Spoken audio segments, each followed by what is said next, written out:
أعوذ بالله من الشيطان الرجيم. بسم الله الرحمن الرحيم. الرحمن علم القرآن خلق الإنسان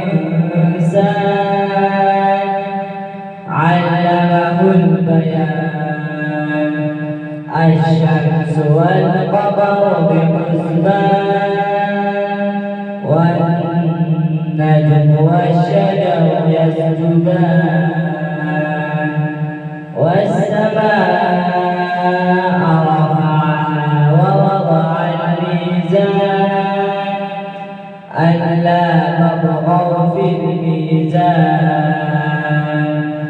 وأقيموا الوزن بالقسط ولا تخسروا الميزان والأرض وضعها للأنام فيها فاكهة والنخل ذات الأكمام والحب ذو العصف